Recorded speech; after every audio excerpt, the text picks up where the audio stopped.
नमस्कार। आज हम एक ऐसी यात्रा पे निकल रहे हैं जो सीधी आंखों से तो संभव नहीं है। बिल्कुल। पृथ्वी के बिल्कुल अंदर, उसके दिल तक। हाँ, ये सोचना भी अजीब लगता है ना। बिल्कुल। सोचिए, हम सतह से लगभग 6370 किलोमीटर नीचे की बात कर रहे हैं। इतना गहरा। हाँ, हम इसे तरबूज की तरह काट तो सकते नहीं है, और हमारी जो ड्रिलिंग मशीनें हैं वो भी कोला प्राइड में मुश्किल से 12 किलोमीटर तक ही पहुंच पाई हैं। बस 12 किलोमीटर? ये तो कुछ भी नहीं है पृथ्वी की गहराई के सामने। बस एक खरोच समझिए। सही बात है। तो फिर सवाल ये उठता है कि भाई हमें कैसे पता चलता है कि अंदर आखिर है क्या? ये वाकई एक बहुत बड़ा सवाल है। देखिए, सीधी जानकारी जैसे खदानों से, जो सोने की खदानें हैं दक्षिण अफ्रीका में, वो भी कोई 3-4 किलोमीटर गहरी होंगी बस। अच्छा। या फिर ड्रिलिंग से, वो भी बहुत सीमित है।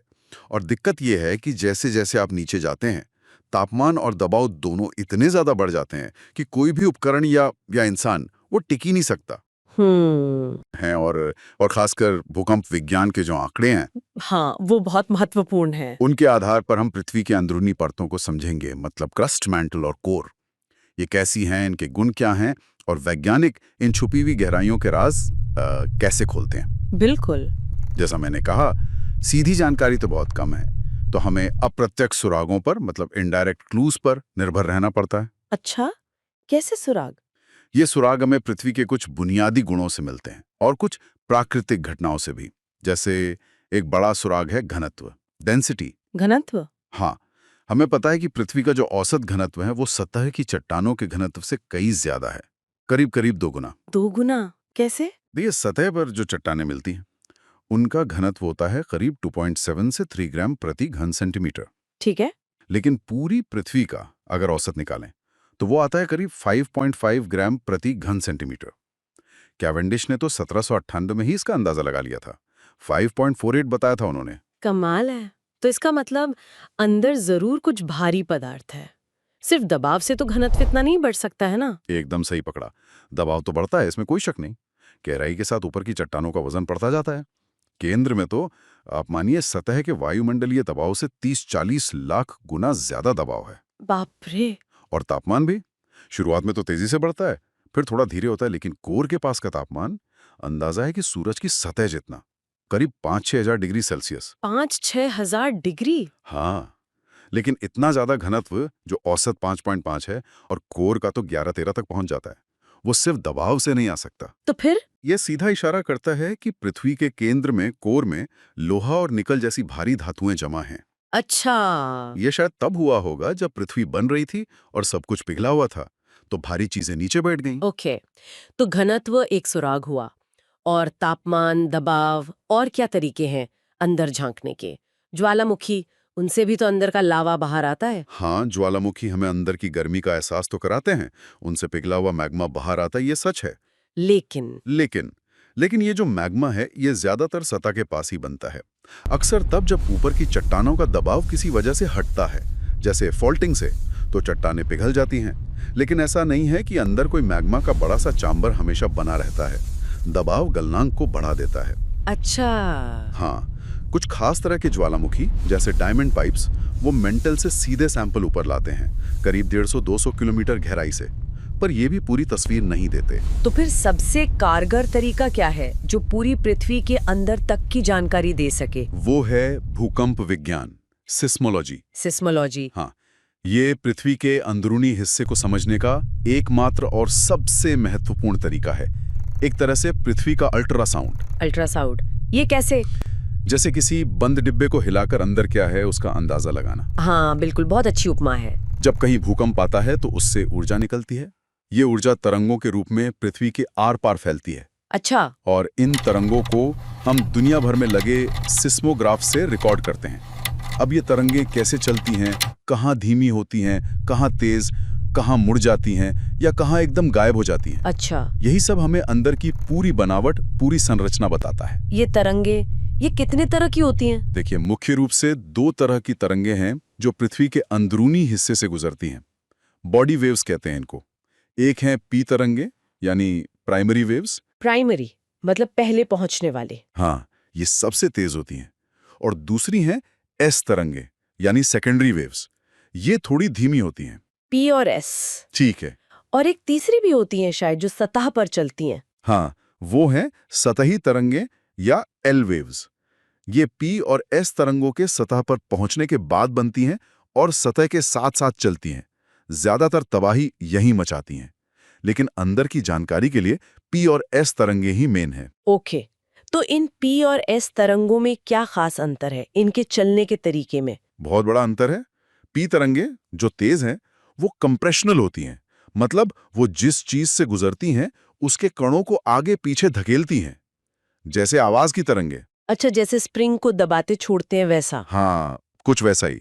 और इनकी सबसे खास बात यह है कि ये किसी भी चीज से गुजर सकती हैं, ठोस, तरल या गैस। तीनों से? ठीक है। और एस तरंगे जो धीमी हैं वो शियर या ट्रांसवर्स तरंगे होती हैं।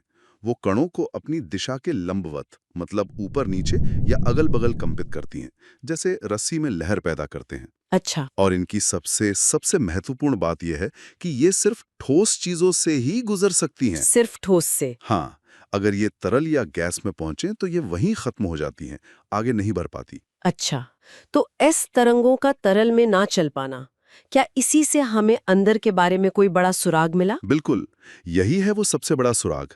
वैज्ञानिकों ने जब दुनिया भर के सिस्मोग्राफ डेटा को देखा तो पाया कि भूकंप के केंद्र से एक खास दूरी के बाद, लगभग 105 डिग्री कोणीय दूरी के बाद, पृथ्वी के दूसरी तरफ एस तरंगे पहुंचती ही नहीं है। पहुंचती ही नहीं है? नहीं, एक पूरा का पूरा एरिया होता है जहां एस तरंगे रिकॉर्ड नहीं होती।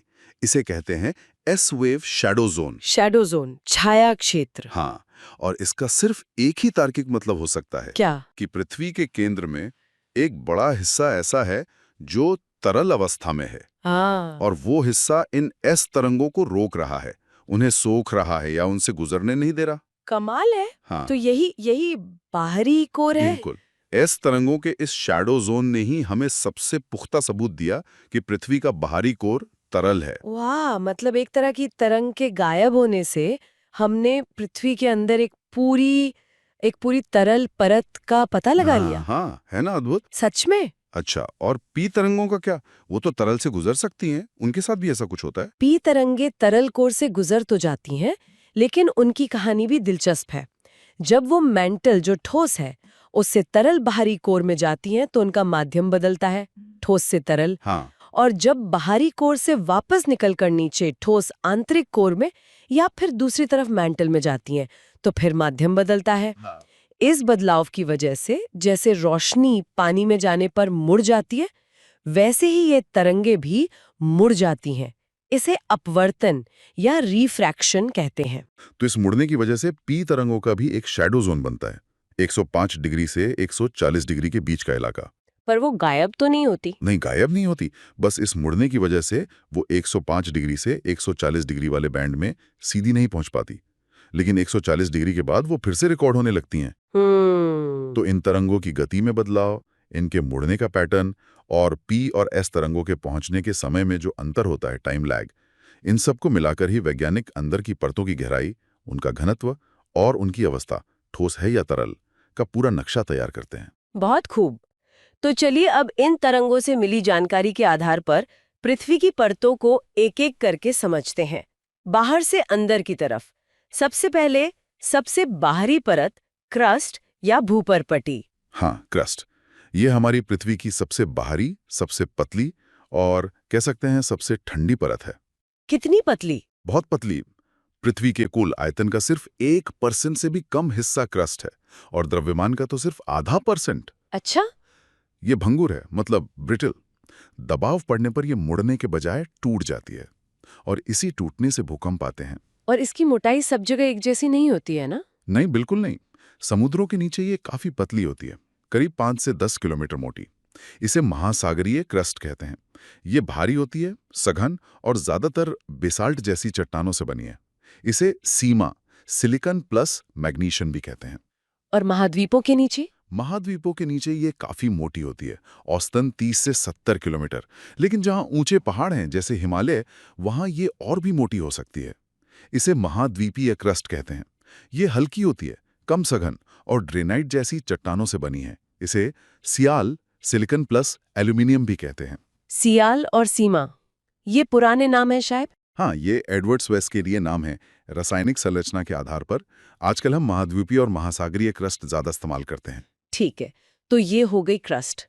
अब इसके ठीक नीचे क्या है? कोई सीमा है? हाँ, क्रस्ट और उसके नीचे की अगली विशाल परत मेंटल के बीच एक बहुत स्पष्ट सीमा है। इसे खोजा था मोहरोविचिक नाम के वैज्ञानिक ने। तो इसे मोहरोविचिक असांतत्य या छोटा करके मोहो कहते हैं। मोहो। यहाँ क्या होता है? इस मोह सीमा पर भूकंपीय तरंगों की रफ्तार अचानक से बढ़ जाती है।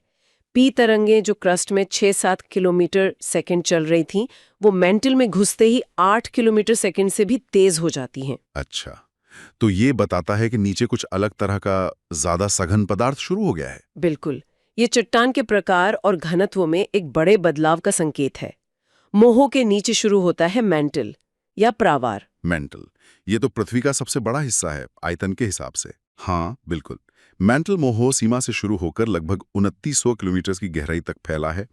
पृथ्वी के कुल आयतन का लगभग 84% हिस्सा यही मेंटल है और द्रव्यमान का करीब 67%। बाप रे, 84%? ये किस चीज से बना है? ये भी सिलिकेट चट्टानों से ही बना है, लेकिन क्रस्ट की चट्टानों से ज्यादा सघन। इसमें लोहा और मैग्नीशियम की मात्रा ज्यादा होती है। जैसे ओलिविन, पायरोक्सिन नाम की चट्टानें। घनत्व भी नीचे जाते जाते बढ़ता है, करीब 3.3 से शुरू होकर 5.4 ग्राम प्रति घन सेंटीमीटर तक। तो क्या मेंटल पिघला हुआ है? अक्सर लोग ऐसा सोचते हैं ज्वालामुखी के लावे की वजह से। नहीं, ये एक बहुत आम गलतफहमी है। मेंटल का ज्यादातर हिस्सा ठोस है। ठोस? हाँ, ठोस, लेकिन यहाँ एक पेच है।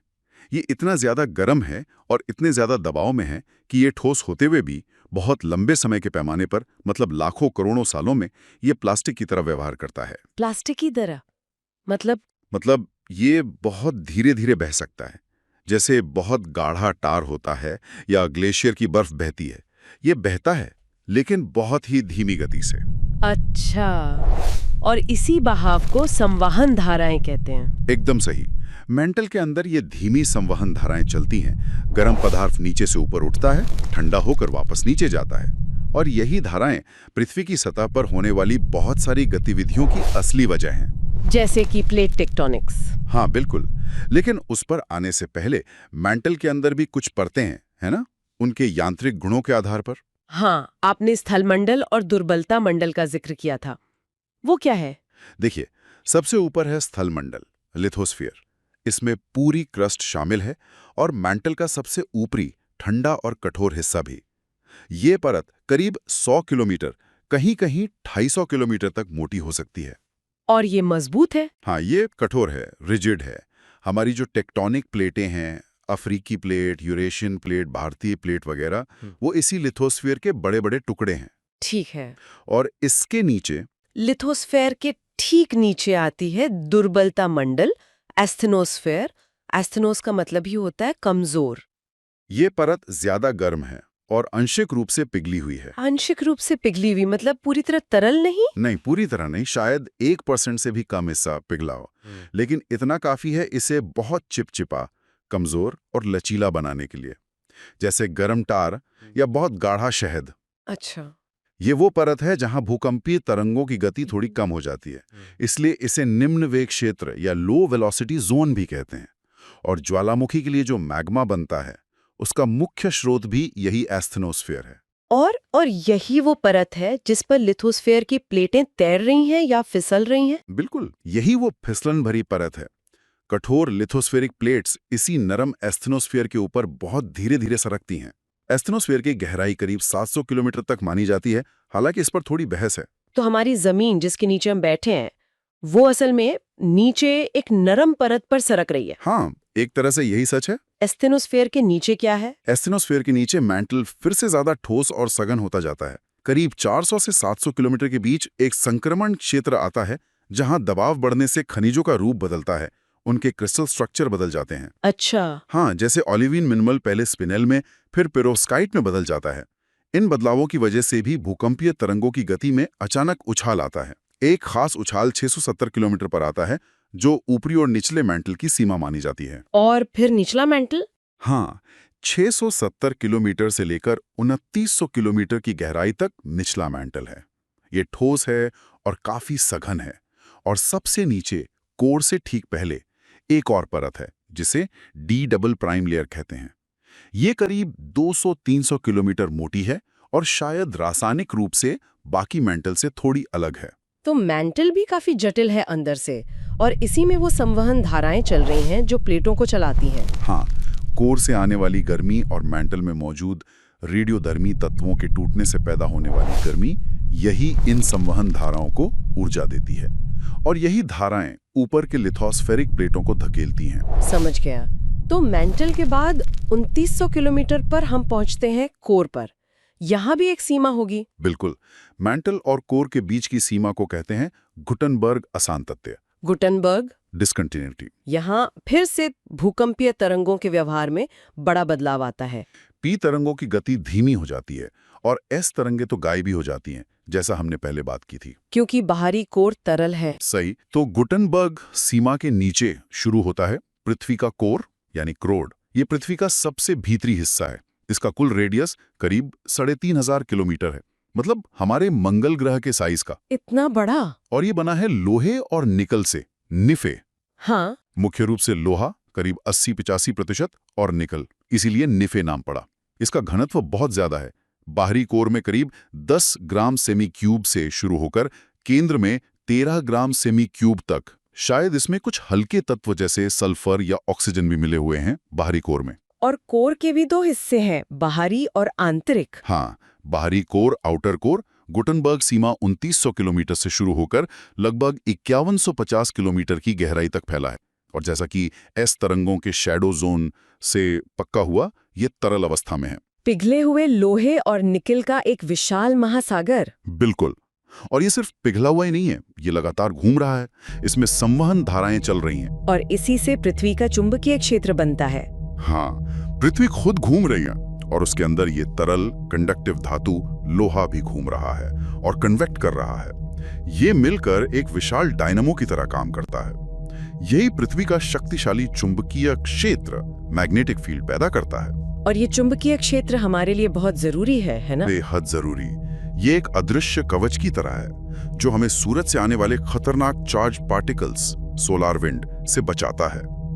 इसके बिना शायद पृथ्वी पर जीवन पनप ही नहीं पाता। तो बाहरी कोर का घूमना हमारे अस्तित्व के लिए जरूरी है।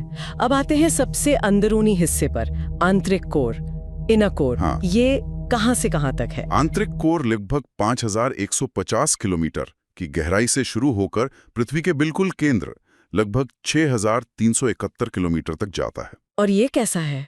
बाहरी कोर तरल है तो ये और भी ज्यादा गर्म होगा शायद। हाँ, तापमान बाहरी कोर से भी ज्यादा है।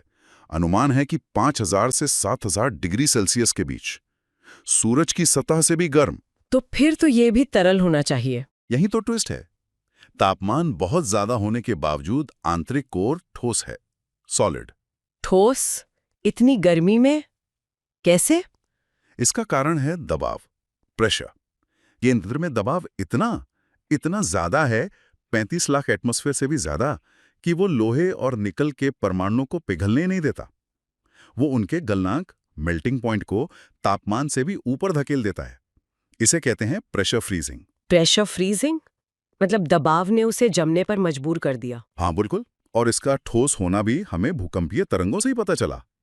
इंगेल हेमन नाम की सिस्मोलॉजिस्ट ने 1936 में देखा कि कुछ पी तरंगें ऐसी थीं जो कोर के अंदर किसी चीज से टकराकर रिफ्लेक्ट हो रही थी या उनकी गति बदल रही थी। इससे उन्होंने निष्कर्ष निकाला कि कोर के अंदर भी एक और सीमा है और अंदर वाला हिस्सा ठोस है। अच्छा, और क्या आंतरिक कोर से एस तरंगे गुजर सकती हैं? हाँ, क्योंकि ये ठोस है तो सैद्धांतिक रूप से गुजर सकती हैं और कुछ बहुत ही संवेदनशील अध्ययनों में इसके प्रमाण मिले भी हैं। ये भी इसके ठोस होने का एक और सबूत है। हेमन डिस्कंटिन्यूटी कहते हैं इंगे लेहमन के सम्मान में। कमाल है। तो संक्षेप में अगर देखें, पृथ्वी एक प्याज की तरह है जिसकी कई परतें हैं। हाँ, सबसे बाहर पतली भंगुर क्रस्ट, महाद्वीपीय और महासागरीय, फिर बहुत मोटी प्लास्टिक जैसी बहने वाली मैंटल, जिसके ऊपरी हिस्से में कठोर लिथोस्फीयर प्लेटें हैं और नीचे नरम एस्थेनोस्फीयर। सही। फिर 2900 किलोमीटर पर गुटनबर्ग सीमा के बाद आता है तरल बाहरी कोर जो घूमकर चुंबकीय क्षेत्र बनाता है, और फिर 5150 किलोमीटर पर लेहमन सीमा के बाद सबसे अंदर है अत्यधिक दबाव के कारण ठोस आंतरिक कोर। हाँ बिल्कुल सही सारांश है।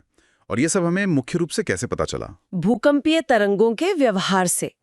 पी और एस तरंगें कैसे चलती हैं, कहाँ मुड़ती हैं, कहाँ गायब होती हैं। एग्जैक्टली। सिस्मोलॉजी ही हमारी आंखें हैं पृथ्वी के अंदर देखने के लिए। और ये परतें ये स्थिर नहीं है। जैसा हमने कहा, मेंटल में संवहन धाराएं चल रही हैं जो लिथोस्फेरिक प्लेटों को गति दे रही हैं। हाँ, मध्य महासागरीय कटक, मिड ओशन रिजेस पर नई समुद्री क्रस्ट बन रही है। प्लेटें एक दूसरे से दूर जा रही हैं। और सबडक्शन जोन्स में वहाँ पुरानी ठंडी और बाहरी समुद्री प्लेटें वापस मैंटल में डूब रही हैं, पिघल रही हैं। महाद्वीप खिसक रहे हैं, टकरा रहे हैं, पहाड़ बना रहे हैं। बाहरी कोर में तरल धातु घूम रही है। मतलब पृथ्वी अंदर से एक बेहद डायनामिक, एक सक्रिय जगह है। ये सब जानना हमारे लिए महत्वपूर्ण क्यों है? मतलब ठीक है, पृथ्वी अंदर से ऐसी है, पर इससे हमें क्या फर्क पड़ता है? बहुत फर्क पड़ता है, क्योंकि पृथ्वी के अंदर जो हो रहा है वही तय करता है कि सतह पर क्या होगा। हमारे पहाड़ कैसे बने, महाद्वीप कहाँ हैं, समुद्र कहाँ हैं, ये सब अंदरूनी प्रक्रियाओं का नतीजा है। अच्छा। भूकंप क्यों आते हैं, ज्वालामुखी कहाँ फटते हैं, ये भी अंदर की गर्मी और प्लेटों की गति से जुड़ा है। प्राकृतिक खतरों को समझने के लिए जरूरी है। और संसाधन? हाँ, खनिज संसाधन कहाँ मिलेंगे, तेल और गैस कहाँ बनेंगे, भूतापीय ऊर्जा जियोथर्मल एनर्जी कहाँ मिलेगी, ये सब पृथ्वी की आंतरिक संरचना और प्रक्रियाओं पर निर्भर करता है। और सबसे बड़ी बात वो चुंबकीय क्षेत्र जो बाहरी कोर में बनता है, वो जीवन के लिए सुरक्षा कवच है। बिल्कुल, उसके बिना पृथ्वी शायद आज जैसी न होती। वाकई पृथ्वी का अंदरूनी हिस्सा, उसकी सतह और हम सब के जीवन से कितनी गहराई से जुड़ा हुआ है। चलिए इस चर्चा के अंत में एक विचार छोड़ जाते हैं सुनने वालों के लिए। जरूर।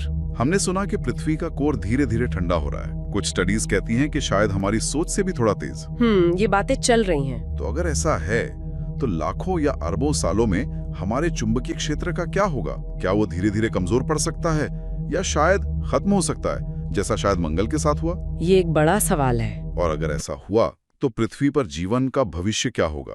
इस पर सोचने के लिए बहुत कुछ है।